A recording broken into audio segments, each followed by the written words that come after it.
Let us now start then with the opening statement, which you have 2 minutes to make your opening statement. Affirmative, remember, the arguments do not start as yet. You're just making your opening statement. You make your opening statement, and then the arguments start after both have made your opening statement. So, affirmative.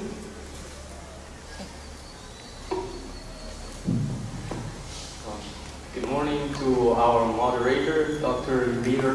Leroy Amandaras, members of the Social Security Board, judges, team members from the University of Belize, and the audience. We would like to begin by thanking each one of you, especially to the Social Security Board for organizing this competition. Sacred Heart Junior College for hosting the debate, UB for debating with us, and the judges and moderator for giving of their time. We would also like to thank the audience for coming out this morning. We, the debate team from John Paul II Junior College in Belize del Carmen, are excited to be here for this event.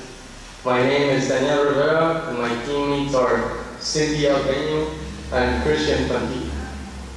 Our other team member who will not be debating this morning is Ryan Dodd.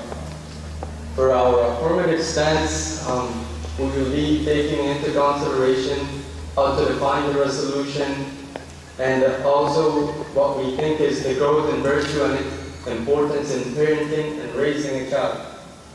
We will also take into consideration ways in which the parents can be held responsible in the affirmative side.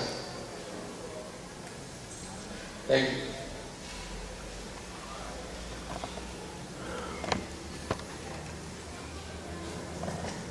Okay, thank you, John Paul.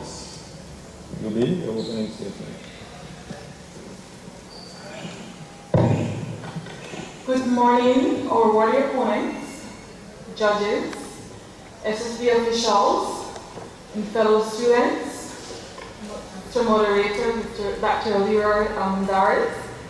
I am Valerie Enriquez of the UB debate team. Be it resolved that parents should not be held responsible for their children's delinquent behavior. Within a Belizean context, delinquency is defined as breaking rules of law. However, it is limited to summary offenses, which are defined as offense that can be heard by a magistrate sitting alone rather than a judge and jury. A summary offense can also be heard in the absence of the defendant. Summary offenses are usually considered to be less serious offenses. Summary offenses includes road traffic offenses such as careless driving, drunk driving, and driving without a license, minor assaults, property damage, offensive behavior. According to the Juvenile Delinquency Act, parents are not legally responsible for their children who commit summary offenses are delinquent according to the law. We therefore propose that this established premise should be upheld.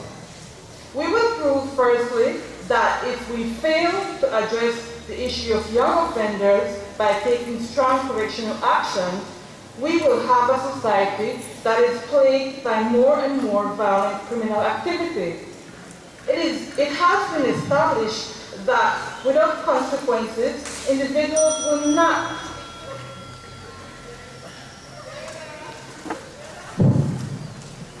Okay, thank you for your opening statement, UB. Audience, you have heard both opening statements. The other thing I must tell you is that at any point in time you want to applause, just don't applause when they're talking, right? Because then the judges have to hear what they're talking.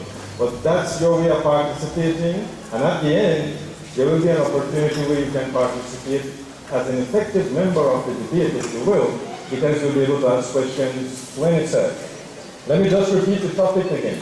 As you've heard opening statements, you've heard the MC mention the topic, but the topic is parents should be held responsible for their children's delinquent behavior. Just to repeat for the audience purpose. Now we have the first argument from the affirmative side. Okay, so we will be Defining at this point.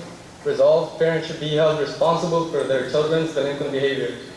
Let us proceed to define the terms of the argument. According to Merriam-Webster's online dictionary, the word delinquent means offending by neglect of law or violation of duty or of law. As stated in the resolution, the parents are to be held accountable for this behavior in children. Now let us continue to define the meaning of parent, since there might be various degrees of the word. The word parent, for the sake of the argument, is anyone in custody of the child who is responsible for that child's upbringing. Let us now define what the word child should be considered as. Any person could be considered a child of the parent. Age wouldn't matter in this view. Yet, according to the Juvenile Offenders Act, any person under the age of 14 is to be considered a child. Therefore, only in cases in which the child is still dependent upon his/her parent is the case in which the parent should be held responsible. This now leads us to the final definition of the argument and what will later be our proposition. What does it mean to be held responsible? According to this term, we do not mean that a punishment should be given to the parent of the child, but that the parents are seen as the primary source of the problem, and therefore they are the ones to be held responsible. After all, parents are the ones responsible to provide an environment of growth and virtue for the betterment of society, which they actually do by providing an appropriate balance of true love and positive reinforcement through discipline. Firstly, growing in virtue is essential for everyone. As how the ancient Greeks saw it, they saw it as excellence, and we can believe that it can still be seen that way today.